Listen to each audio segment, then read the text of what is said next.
हे hi everyone. CSAT के lectures आपके चल रहे हैं प्रीवियस ईयर क्वेश्चंस के, लास्ट 10 ईयर्स के, और शुभ्रांशु सर आपके लिए लेक्चर लेकर आ रहे हैं। उम्मीद है कि आप देख रहे होंगे। तो सीसेट में आपको दो चीज़ों की रिक्वायरमेंट है। हो सकता है सबको रिक्वायरमेंट ना हो, लेकिन मेरा काम है बता देना। प्रीवियस ईयर क्वेश्चन तो यूट्यूब पे डल रहे हैं। इन केस आपको ये लेक्चर पसंद आ रहे हैं और आपको पूरा फुल कोर्स चाहिए जिसमें आपकी सारी रिक्वायरमेंट फुलफिल हो जाएगी सीसेट की, और पहले भी टॉपर्स ने, इनफैक्ट रैंक 4 ने ये कोर्स यूज़ किया है और उनका जो सीसेट रुका था, फिर उसके बाद 100 के ऊपर उनके मार्क्स आए and finally she is rank 4। There are other people also who have used this course and increased their marks like from 60 to 100 and 100 and plus. So full course के बारे में एक बार आप सुन लीजिए कि ये पूरा कॉम्प्रिहेंसिव है। Every part of the syllabus is covered, this is in recorded format. And इसके अलावा शुभ्रांशु सर हर वीकेंड को जूम मीट लेते हैं, मेंटोरशिप देते हैं, सारे आपके डाउट भी क्लियर करते हैं। साथ ही साथ वॉइस नोट वगैरह चलता रहता है। लोग अपने डाउट्स एंड क्वेश्चंस ग्रुप में पूछते हैं तो हमेशा एड्रेस करते हैं। At the same time he is doing some value addition also. ऐसे तो हमारा कोर्स ये कंप्लीट 2024 के लिए है। दैट मीन्स कि 2023 का जो डिफिकल्ट पेपर आया था वो भी इसके रिक्वायरमेंट को फुलफिल करता है ये पूरा कोर्स। फिर भी एडिशनली कुछ वैल्यू एडिशन, कुछ लेक्चर इसमें ऐड किए जा रहे हैं, डाउट डिस्कशन वगैरह होता रहता है। अगर मैं बात करूँ तो इसमें ऑलरेडी 130 प्लस लोग हो चुके हैं। उनके लिए एक टेलीग्राम पे डेडिकेटेड ग्रुप भी है, so that they can have 24/7 discussion, resolution, doubt resolution and everything. Validity will be till the prelims examination, that is UPSC 2024 का जो प्रीलिम्स एग्जाम है उसके डेट तक। और ये कोर्स आपको बस ऐप पे अवेलेबल है आई एस कॉरिडोर के, चाहे वो एंड्रॉयड हो या iOS हो, आप टैब वगैरह भी यूज़ कर सकते हैं। उस ऐप पे सारी इन्फॉर्मेशन कोर्स की दी हुई है। There is one change only, app पे लिखा है कि you can watch the videos 1 और 2 times, something like that. But ऐसा कुछ नहीं है, जब तक वैलिडिटी है आप वीडियो को अनलिमिटेड टाइम देख सकते हो। और इसकी फीस है 4000। In case you are not able to pay 4000 and if I can do something, आप मुझे अभिनव IAS कॉरिडोर पे मैसेज कर सकते हैं टेलीग्राम पे directly. That's it I wanted to say. Now continue with the lecture. All the best. Hello everyone, welcome to lecture number 15.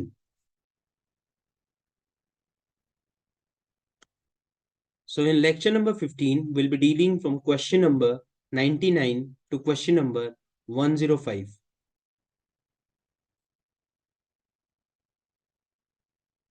So let us begin with question number 1. Let us understand this problem first. A has some coins. A got some coins. He gives half of the coins and two more to B. A gives A, B, C, D. A gives half of the coins of A plus 2 to B. Now this much.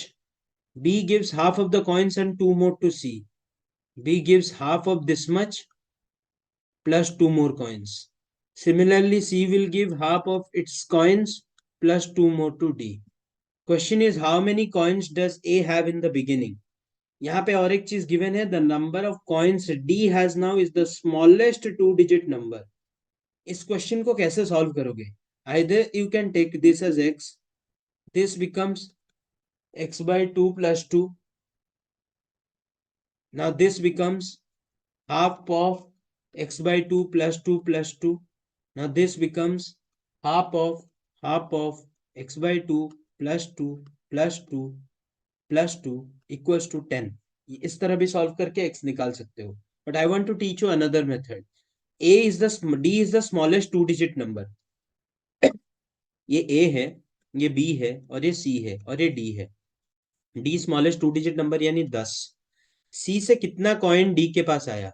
C का half और उसके साथ 2 add करने के बाद 10 हुआ, तो 2 पहले सब्ट्रैक्ट करो, कितना आएगा?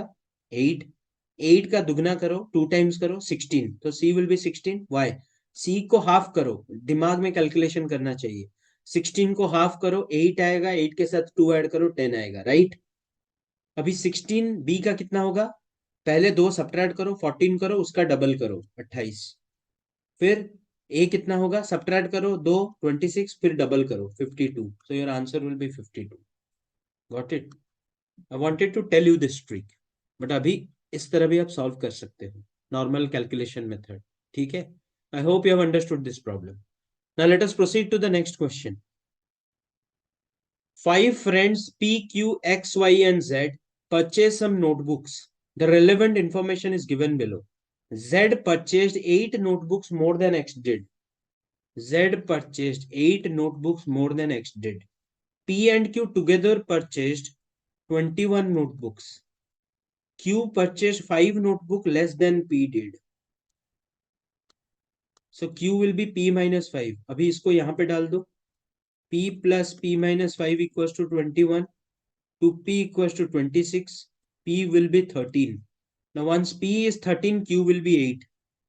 P is 13, Q is 8. So PQ we have obtained. XYZ. XY together purchased 28 notebooks. X plus Y will be 28. P purchased 5 notebooks more than X did. So X will also be 8 because 8 plus 5 will be 13. Now once X is 8, Z will be 16. Now once Z is 16, Y will be X plus Y will be 28. So Y will be 20. Got it? अभी इस सबको add करो.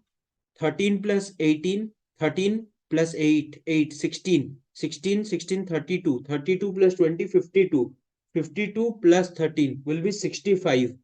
So total notebooks will be 65. Each notebook का price कितना है? ₹40. Total cost will be how much? So you can calculate it. So this will be 65 into 40.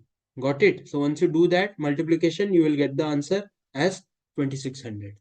Easy calculation, basic maths. ठीक है? Now let us proceed to the next problem.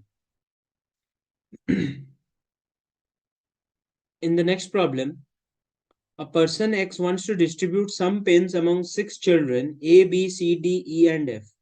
A gets twice the number of pens as received by B, 3 times as of C, 4 times as of D, 5 times as of E, and 6 times that of F. What is the minimum number of pens X should buy?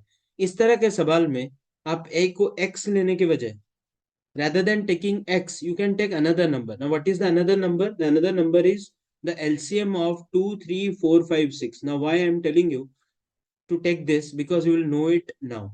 See, अगर मैं इसको 2 मानता हूँ, इसका LCM निकालूं, so this will be 1, 2, 5 and 3, which will be 3 here, 1, 1, 2, 5 and 1.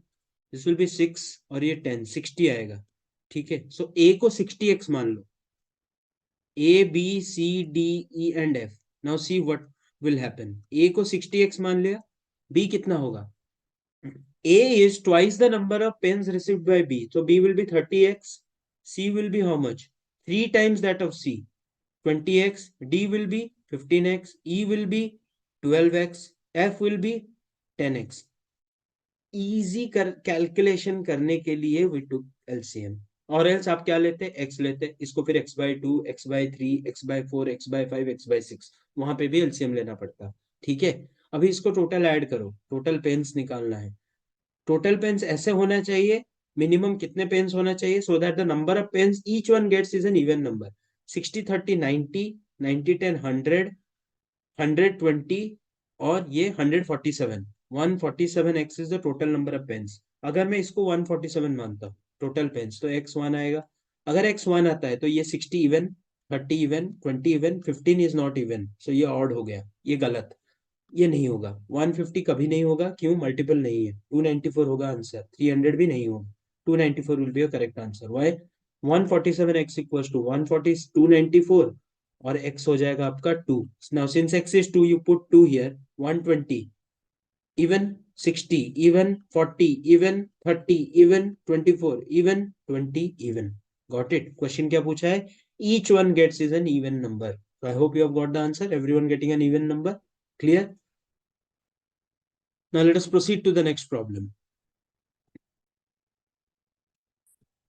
Now in this question, it has asked you A, B and C represent distinct non-zero digits. Suppose X is the sum of all possible 3-digit numbers, distinct numbers formed by ABC without repetition. So the 4-digit least value, 3-digit greatest value. पहले 4-digit least value निकालते हैं. Least value निकालने के लिए आपके पास numbers 1, 2, 3 होना चाहिए because that will give you the least value. अभी इसको कैसे करेंगे? जब आप इसको एक चीज बताया था आपको, अब अगर आप इसको लिखोगे ऐसे भी, if you have attended the permutation lectures, you know कि इसका सम 6 आएगा. 3 to 5 1 6, 6 into 6 12 आएगा. एक बार बताया था भी आपको पहले. ये 12 आएगा. फिर इसका सम भी 12 आएगा. इसका सम भी 12 आएगा. यानी जब आप इसको सम करोगे यहाँ पे 2 आएगा, कैरी होगा 1, फिर 12 आएगा, 1 13, 3 टेकन 1, फिर 12 आएगा, 12 1 13, 1332. I hope you have understood this. If you are attending right away this lecture, then I would suggest you go to the past lectures, complete them, and then watch this lecture. Or else you won't understand what trick I am sharing with you right now.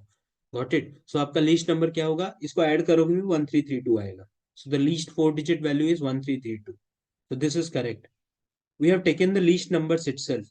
3 digit आने का chance ही नहीं है. So 3 digit greatest value of x is 888 is a wrong statement. So which is the correct option? Only one. Clear? Now let us proceed to the next problem. What is the remainder? Remainder problems are easy for you people right now when it is divided by 1261. मैंने पहले क्या बताया था आपको? जब भी आप इसको चेक करोगे, पहले इस नंबर को 1261 से डिवाइड करो. चेक करो ये नंबर किससे डिविजिबल हो रहा है.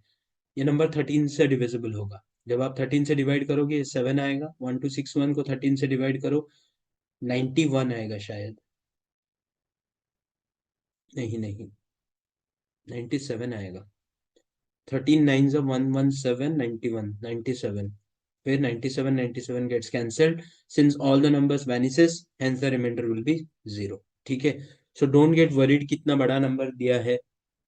Some clue will be there in the question. You need to find that. Got it? Now let us proceed to the next problem. When 70% of a number x is added to another number y, 70% of number x is added to another number y, it gives 165 percentage of y. Okay, so what will happen? 70x will be 65y. आप जब calculate करोगे आपको पता चल जाएगा. 70x equals to 65y. यानी आप इसको 5 से डिवाइड करो. 14x equals to 13y. Equation number 1. Next option क्या है? 60% of another number of x is added to z. It gives you 165z. So 60x will be 65z. 12x will be 13z. अभी 12x equals to 13z equals to equation number 2. If मुझे x और y को z को check करना है कौन सा correct है, पहले x y z को रैंडम निकाल देते हैं.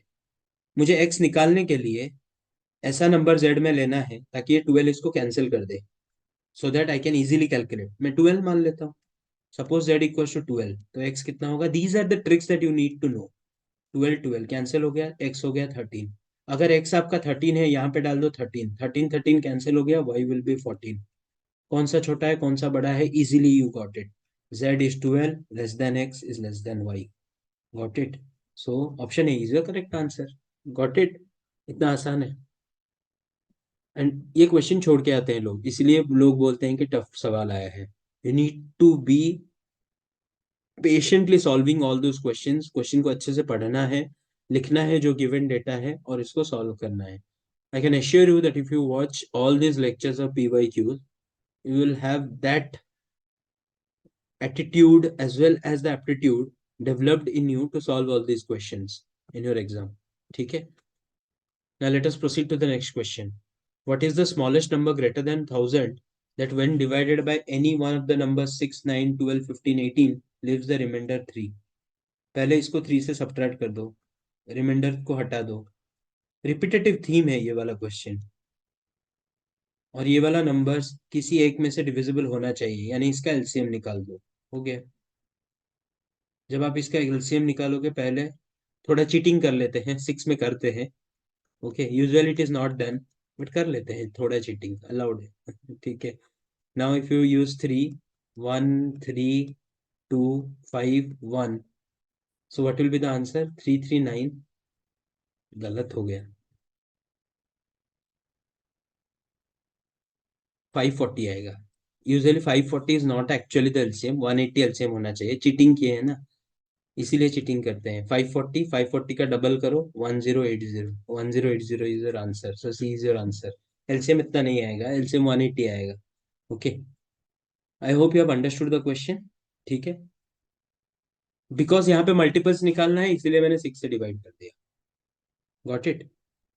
और एल्स आप ऐसे निकाल भी सकते हो, 6 9 12 15 18, फिर 3 से डिवाइड करोगे, 2 3 4 5 6, फिर 3 से डिवाइड करोगे, 2 1 4 5 2, फिर 2 से डिवाइड करोगे 1 1 2 5 1 हो गया, 3 3 9 9 10 90 2 18 180 एलसीएम है। 180 किसको डिवाइड कर रहा है? 1060 को डिवाइड कर रहा है। पहले 0 हटा दो। 18 का मल्टीपल कौन सा है? 18 5 जा 90, 18 6 जा 108, तो 108 is your answer, so C is your answer. Got it? I hope you have understood this problem. So we come to an end to lecture number 15. We'll meet again in lecture number 16. Till then, have a great day. Bye bye. Take care, everyone. Jai Hind.